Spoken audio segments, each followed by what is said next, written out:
How's it going, everybody? It's Ocean back with another Destiny 2 video, and today I'm going to be showing you guys what my setup was to finish the phase 1 of the Duality dungeon with an arc build.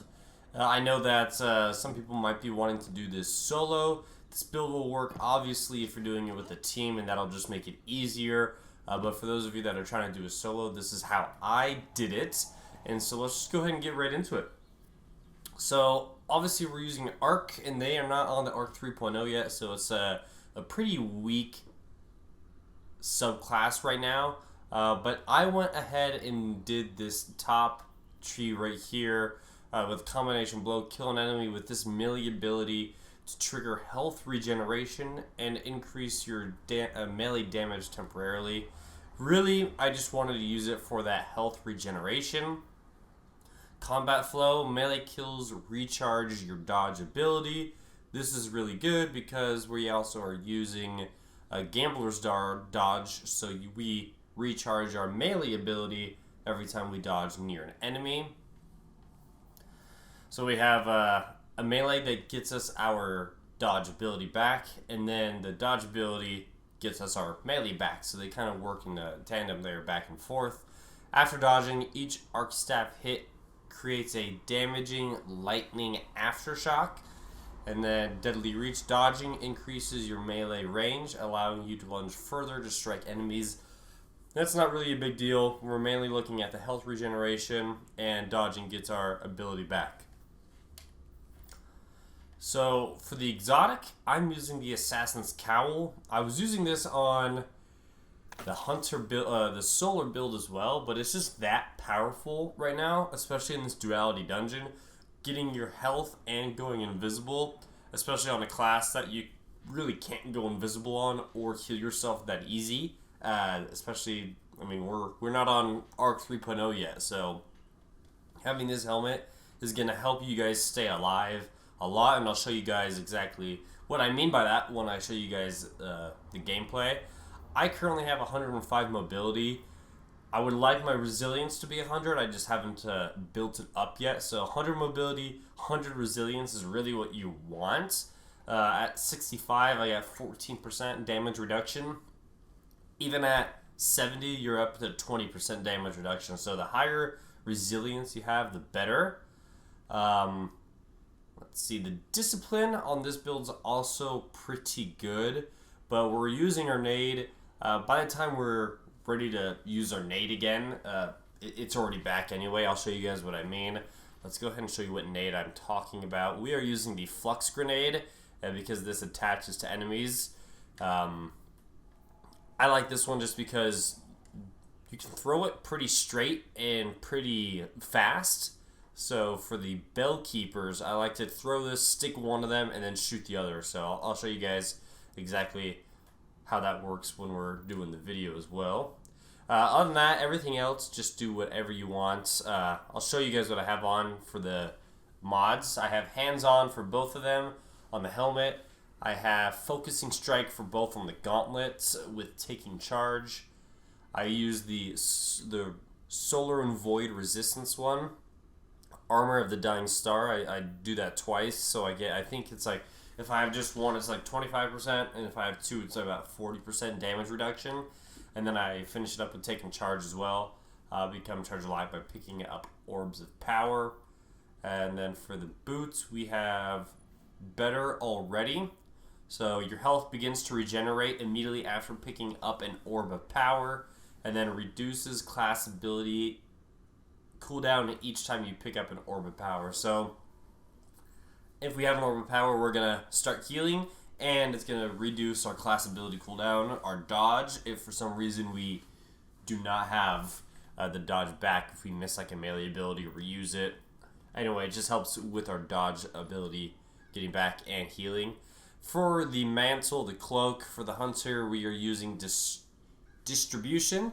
Reduces all ability cooldowns when using your class ability and your targets. And then perpetuation reduces class ability cooldown when using your class ability. So as you use it, it's just going to reduce the cooldown. Obviously, we cannot use Class C restoration on this one because that's for solar ability only. So we have to go with some plain lame ones over here. Alright, so those are all the mods I'm using on the armor. For the weapons, I'm actually not even using an exotic. So I really like using this Ragnillid shotgun. I crafted this one. I got subsistence, which is actually really huge. I use demolitionist and I use boss spec on this. So we have smoothbore, light mag, subsistence, so defeating enemies partially reloads the magazine. Every time I kill an enemy, it automatically puts a bullet back into my magazine, so I never really run out when killing the nightmares. Demolitionist, kills with this weapon generate grenade energy. Activating your grenade ability reloads this weapon. So this is what I mean by having that grenade back every time, because we're using this shotgun to kill about 7 of those nightmares, so that's going to help get our nade back before we throw it at the Bellkeepers. And then Hotkey Breach Armaments. This weapon deals increased damage against vehicles, turrets, barricades, and stasis crystals. That's not really a big deal on this one because we're not shooting any of those things. But the impact on this is 80.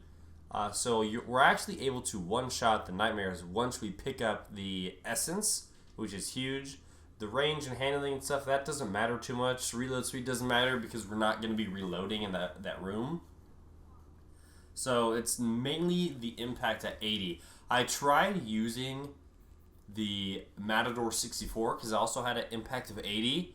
I did put it on boss spec first, and I could not one-shot the nightmares after I had the essence. So for whatever reason, it was not working. I really am not too sure why. They're both impact to 80, but it just wasn't working. It was leaving them with like barely any health left, so this one just wasn't working. So I had to stick with the shotgun in the primary, but that's okay because I'm using the funnel web and I have subsistence and rangefinder on this one. Again, I love subsistence because it just gives us more ammo in the clip. Rangefinder's fine. For this, you don't necessarily need rangefinder, but it's good. It helps with the damage from distance. Everyone knows that. I just use corkscrew rifling, appended mag, and then I use major spec on this because I use this weapon to help finish the Bellkeepers from a little bit of a distance, so I like major spec on this one a lot. And for the heavy weapon, we are using the Storm Chaser linear fusion rifle. If you guys do not have this yet, for whatever reason, I would suggest using the Anarchy for this one as well. It's actually pretty strong right now, and the way that you can use it in tandem with your Arcstrider Super, couldn't think of the word there, it works pretty well, so I can explain that a little bit too. Anyway, let's go ahead and hop into the video. I've done enough talking about the build. That's pretty much what we're doing here though, so let's go ahead and I'll explain everything over the live gameplay. I'm just going to show you guys about one phase, just the ending of it, because it's all just pretty repetitive after that one. You just rinse and repeat everything. So let's go ahead and get into that. Alright, so everything is pretty much the same in running this first phase of the dungeon. When you get in, you just killed a couple ads. You're going to kill the 2 Bellkeepers. You're going to go into the Nightmare Realm. You're going to go and kill the standard bearers and pick up the standards. So all of that is the same. For those of you that don't know how to do the trick, to get you a little bit extra time on the damage phase, I will show you guys how to do that. So you can see obviously that the damage to the health on the Nightmare of Galrain is pretty low right now. That's because we're just doing the last phase. So kill the 2 standard bearers. I like to kind of run to the other end of the hallway. That way I can spawn in right next to where these Bellkeepers are going to be. I use the shotgun to kill those guys really quickly. It's a one-shot to them because I have boss spec on, so that's not really the reason it's one-shot. It's just because it has a high impact. So I kill the first standard bearer, and then I'm going to go ahead and pick up that standard. But as you can see what I'm doing to go invisible, I'm using the finishing move. It gives me about 10 seconds of invisibility, and it heals me up. So it's really strong to do. So let's go ahead and kill that second standard bearer, but do not pick up the standard. I just keep going invis as much as you guys can. Pick up your ammo, obviously.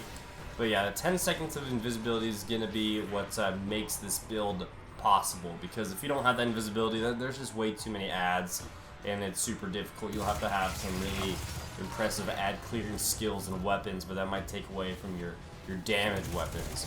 So, again, I'm using the Assassin's Cowl to make me go invis, and I'm using the finishing move to give me the like 10-11 seconds. If I just use the normal melee attack, it only gives me about 6 seconds of invisibility, which I don't fully understand.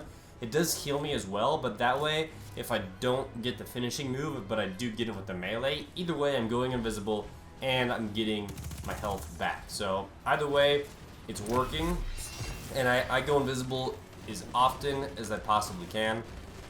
So we went ahead and we put that first, we're priming it to put the first standard in right now. I was just looking for some ammo. I like to have about at least 10 or so shotgun ammo if you guys are using the setup when we go into the nightmare realm to kill all of the nightmares, because there's about 7 in there, but the first one typically takes 2 shots. So I just like to have enough ammo, obviously, from the get-go. I don't want to go in there short-handed.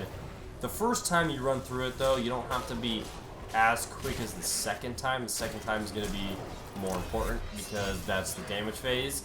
The first time we do the nightmares, we run through, we're going to kill them all, and then we go and pick up that other standard that we left there, because it'll be available for us to pick up.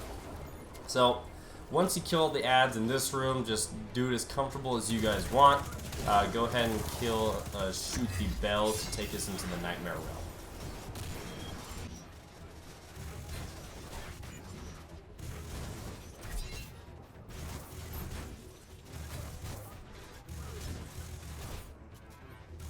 Alright, we sped that up because you guys didn't need to see all that. Pretty much that's just ad clearing. Kill them as many as you want. If you're looking for ammo, that's good to kill them, or if you guys are just doing it for comfortability, it's good to kill them. So now that we're in this nightmare realm, you can see that it took 2 shots on that first one, but every other one I'm one-shotting because we have the essence, the nightmare essence, that helps us deal more damage. It's a damage buff.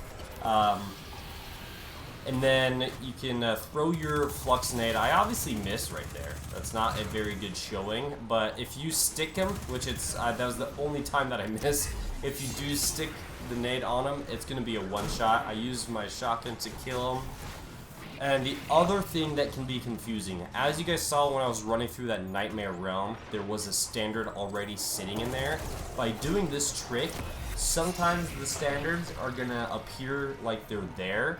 But you guys just need to be aware when you're running through the first time, killing the standard bearers and spawning the standards, just remember which room the standard bearer was in, because that's the one you're gonna need to go pick up. If I were to pick up the one that I saw in the nightmare like hallway that we ran through, it would not open up the door. You can place it, but it is not gonna recognize it as the correct standard, and it's not going to open up the door, and everything's going to get messed up. So if that's the case, if you guys pick it up and that happens, you're just going to have to go back to the nightmare realm and go pick up the correct standard. It will still be there, but yeah, the correct standard is going to be the one where you kill the standard bearer.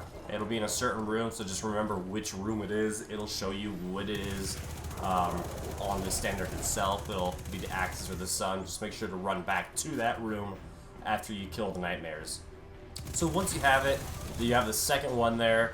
Do not kill the scion in that room where you pick up the standard bearer the second time. Do not kill that scion, because by not killing the scion, it's going to spawn in the nightmare realm with you, and that's going to give you an extra like 15 seconds on your clock. So it's going to be very useful for extra time and damage for when you're killing a boss. So let's go ahead and go back into the nightmare realm. Once you guys kill the ads, we're going to use a shotgun. There you can see the scion, because we didn't kill it in the nightmare realm. We just picked up the standard. Obviously another standard is going to spawn there. You don't need to pick it up. It's not going to do anything, so just leave it be. Go ahead and kill all of your nightmares. And we're out of here with about a minute left. Obviously, the Nightmare Essence buff is going to go away, so we're pretty much doing all of our damage without that. Here's where the super comes into play. I like to use this to kill all of the ads. Because we don't have any healing abilities, kill all the ads with the super just makes it easier, so you're only focusing on the boss. And then depending on which side the bell you have to go to is on, back up pretty much all the way to that wall. Obviously I'm getting shot in the back right now, but once you get all the way back to that wall, the boss guy, Galrin's actually going to start running away from you if you get too far away. So he's not even going to hit you after that first time. So just move back forward and then walk back towards the wall. And he kind of just gets stuck going back and forth. And then this is where you just hit him with the Storm Chaser. If you guys are using the Anarchy, if you don't have the Storm Chaser, stick them twice with 2 Anarchy bolts before you go into your Arc Shredder. That way it's dealing damage the whole time while you're killing the ads. And then hit the boss with whatever left you have in the super. And then again, shoot him with the 2 more of the Anarchy bolts right as you come out. And then you can shoot him with the shotgun or your funnel web just to do a little bit of damage. And just try to time it. That way, right as the Anarchy bullets expire, you shoot 2 more to stick and start damaging it. Anyways, guys, hopefully this video helped you guys out. Thank you so much for watching. If you made it this far, I really appreciate it. Please subscribe and like the video. Give me some suggestions. Help other people out if you guys have any ideas on what a good build is. But I will be working on Phase 2. I'll probably be using a very similar setup, but I'll show you guys how I get it done once I beat it, because I have not beat it yet. Once again, guys, thanks so much for watching, and have a great day.